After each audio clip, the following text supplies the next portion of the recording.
These are my new wide leg trousers. So comfy, but I think I have found the line between wide leg trousers and clown pants.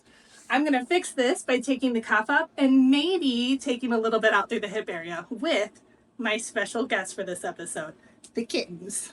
All right, so we're gonna fix these pants.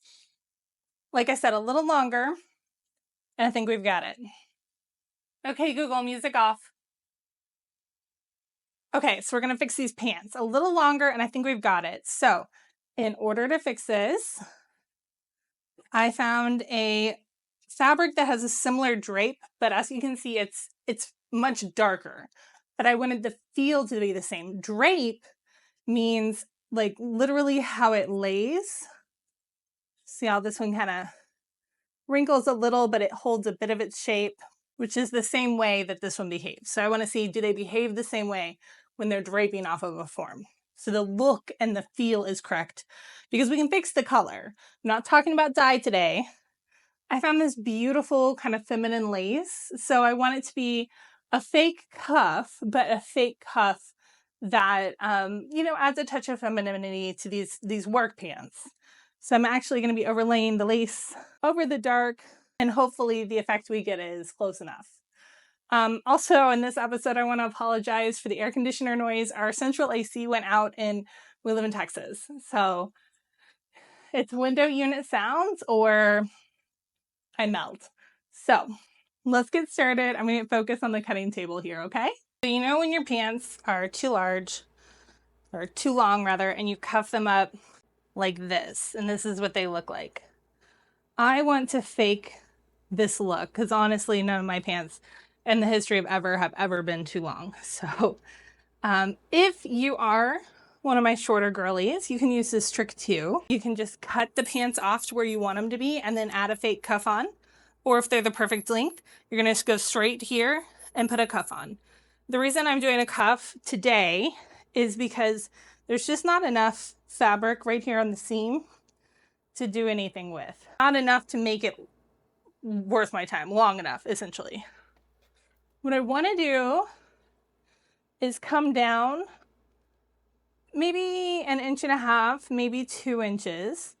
Right now I'm going to plan for 2, and then I can drop it a little bit in the last step, or pull it up more rather if I want 1.5.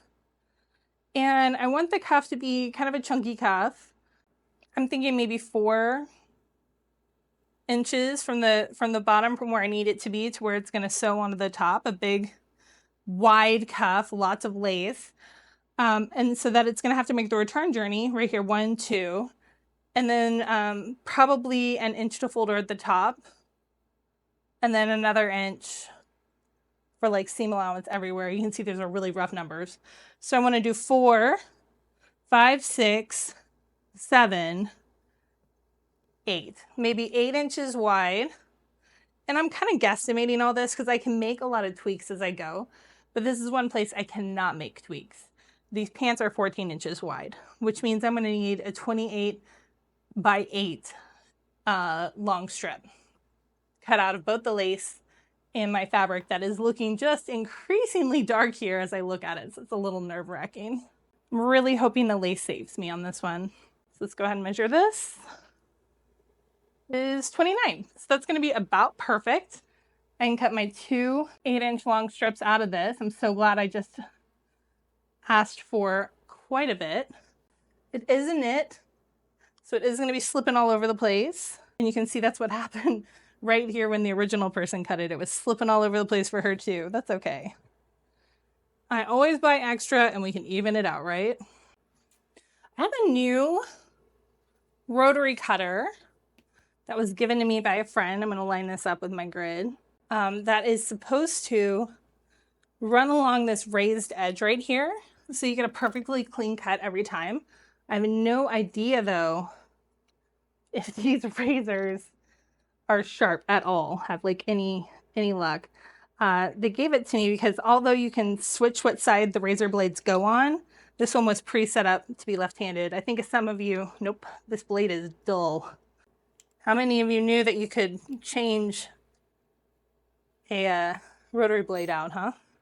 That moment when you'd rather tear the plastic open with your teeth than use any of your fabric scissors cutting it open. Whoop. I try to be careful when I take these apart so I remember how to put them back together. But this time it all kind of flew apart at me. So we will find out when it cuts, or it does not cut, if I put it back together right. So like I said, this is set up for a left-handed person. And some of you may have noticed in my previous videos, I tend to cut both right and left-handed. Ooh, nice. Fresh blade. Anyhow, I tend to cut both right and left-handed. It just kind of depends on where I am holding the fabric. I am left-handed. When I learned how to use scissors, they only had right-handed scissors, or I only know about right-handed scissors. So I do a lot of my cutting opposite of what you might think, and now I'm kind of ambidextrous. I just switch wherever I'm holding the fabric. I do love how this locks in. And I love how it is like a different angle on your wrist. So this is extra in case I horribly mess up. And guys, that happens more often than you would think. But I try to share it with you guys. Because messing up is fine if you learn something, like how to fix it. This is one of those situations where having it on the right side suits me better. And the locking mechanism won't work, but we'll still cut. So my plan for if the blue is still too dark is to double layer the lace. Just shifting all over the place. And I'm so grateful for the groove on this ruler right now. All right, I'm sold. I love it. And if you love it too, I'm going to drop a link in my description so you can pick up a locking ruler and rotary kit. Remember, anything that you buy after clicking the link in my description does help my channel out a little bit. I don't mean to brag, but I've earned 47 cents, y'all, so I'm pretty much a famous big-time YouTuber now. Big shout out right now to all those girls who do lace applique work.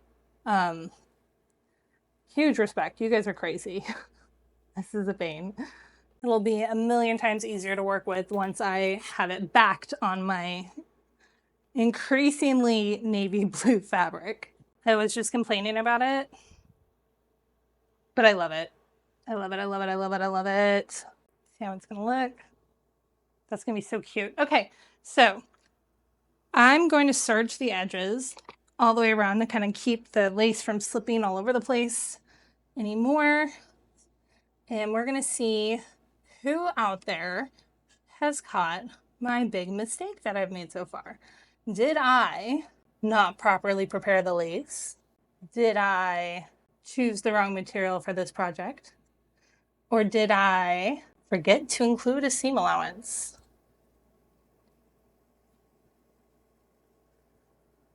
That is correct. I totally forgot to do a seam allowance, but as we've discussed my love for working with this slippy lace, I am going to try to get the knits to stretch together. Everything I'm using is a stretch knit.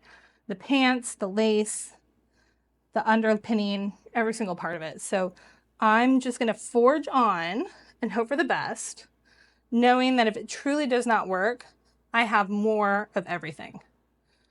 So I think I would rather give it a shot than stop and go back at this point. Okay, I'm using a 3-thread round edge hem. No, 3-thread narrow edge. Because it's just a nice little hem, just enough to keep my layers together, and it stretches. So I just sewed like this, going from this end to this end. And I want to continue to sew in the same direction because this is a stretch knit and this is so silky.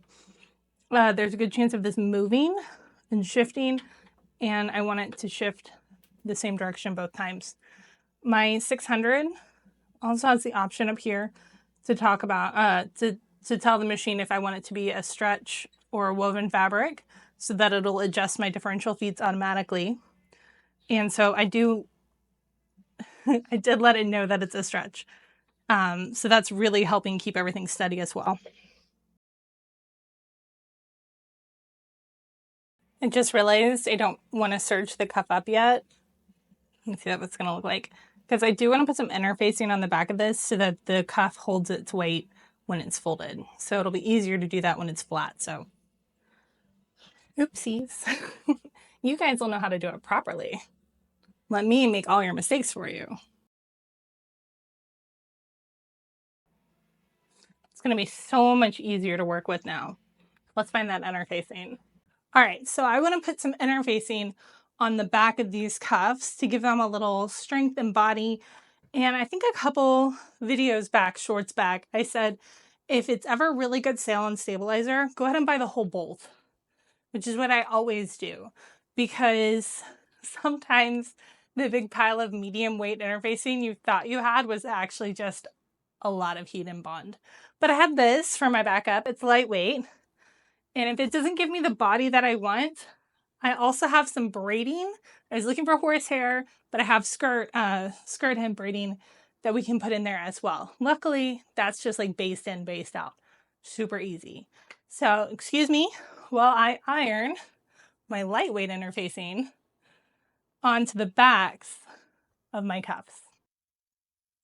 We were talking about drape earlier, and this one has interfacing and this one doesn't. And I don't know if you can see the difference, but this one already feels much crisper and it's laying much more flat than this one, especially when you move.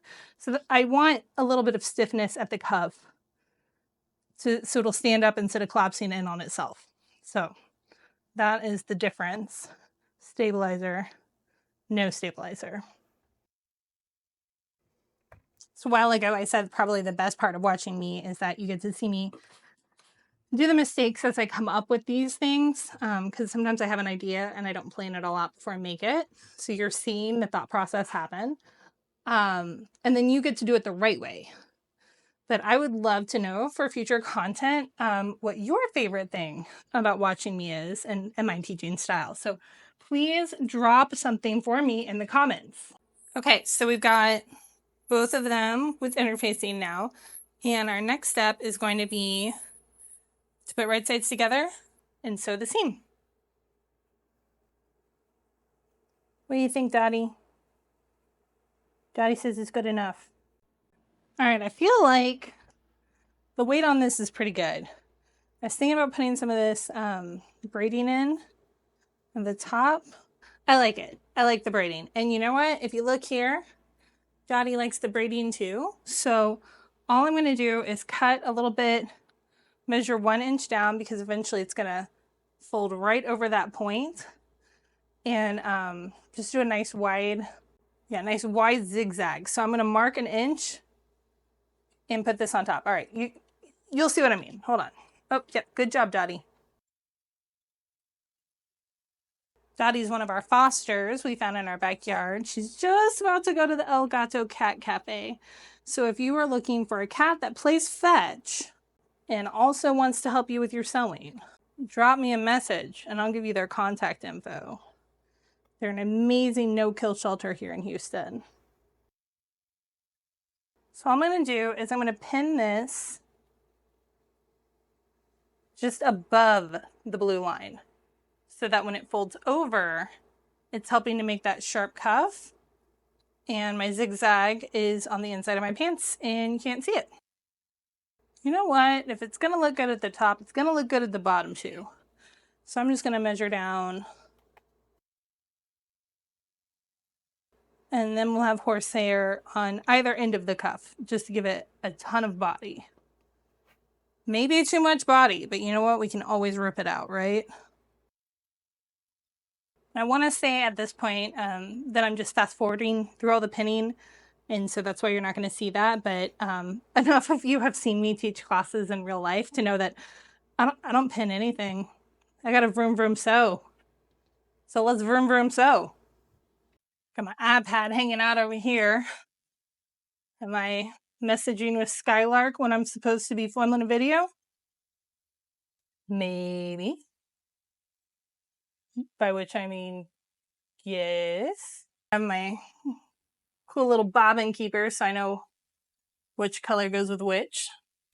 I'm going to use the 3-step zigzag for this. Put it into free arm mode, why not? On the Husqvarnas, you can do 9 millimeters wide instead of just 6. So I'm going to give myself the extra room and go to the edges of my hem tape. So you can see that when you put the tape in and turn it over, that's going to give our cuff a ton of definition and body. And I want it to be pretty dramatic. So I'm going to go ahead and put hem tape on the bottom as well. When I was little, I used to pull a lot at the fabric. And that's how you push your machine out of time. You'll notice now, especially with the integrated dual feed on the Husqvarna, I don't really even touch the fabric. I'm just guiding it through. So this is going to be the actual new bottom of my pants, where the hem tape is. So if we do an inch in, and then fold it, like if we were going to do 1 inch right here, 1 inch, and then we're going to fold it on our hem tape line, that brings us just even with the original stitch line. I want to be a little bit above that, and I think at this point I'm going to go ahead and try it on one leg but not both, so that we can see if I'm close. I will include on my Ko-Fi page, if you just want to give me like $1 a month, an actual drawn pattern for you with written instruction steps when I'm finished with all this. The correct version that I have actually thought through. So if that's something of interest to you and you also want to support my page, that would be amazing. And I will drop the link for that as well. Being a small creator is really fun because you get to do, you know, whatever kind of crazy scheme into your head. But it's also really hard because it's just whatever time and money I have left over from my regular job. This is going to be kind of bulky. I might let it down. Okay, these are cute and the length is perfect and I love them, and it's time to do the other side. All right, so when I tried the pants on just a second ago, the cuff was too bulky and I didn't like how it felt. So I went ahead and I let the cuff down. This is the raw edge of the pants. And I'm going to go ahead and sew the top of the cuff in place. You can see it's right sides together with the top right here. And I'll be right back. A friend told me once that it's not cheating, it's using your tools. So I'm using my clear B foot with the little guide in the middle. It's the stitch in the ditch foot, essentially. So if I line that up against my boning, I can sew a perfectly straight line right on that edge without even trying. All I have to do is move the needle position over just like 1 or 2 clicks. So it's right next to that. And then the little guide glides along the boning and makes this just effortless. The integrated dual feed in the back, of course, helps feed that fabric as well. And I ended up with a perfect stitch at minimal effort. This is definitely one of my favorite feet. All right, so here are my pants. I sewed along this line. And remember, we were going to fold it right over this hem tape boning. So when you flip it down, these are already looking so stinking cute. What we have is this folded up. It's the inside of our hem. And the raw edge of the pants. And to give you guys a better look, I'm going to turn these inside out really fast. Okay, so that's the raw edge I let down. And this is where it is going to finish, if I can force it to lay flat. I ironed it to help it kind of lay and fold, but of course it's fighting me now. There we go, okay. So it just so happens that the raw edge of my pants falls inside of my new fake cuff line. And if I were the kind of person that was not inclined to sew things, I could completely use some hem tape right here and just be done. Don't be suspicious, don't be suspicious, oh, don't be suspicious, don't be suspicious.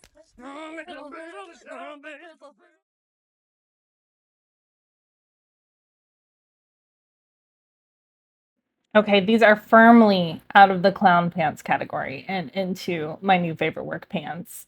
Of course, I got lots of help, and there's lots of help for you too. I have other videos on fitting pants, and all sorts of stuff. Drop a comment. Let me know if there's something you want to see besides more kittens, of course. And I can't wait to see what you're making next. Thanks for joining me.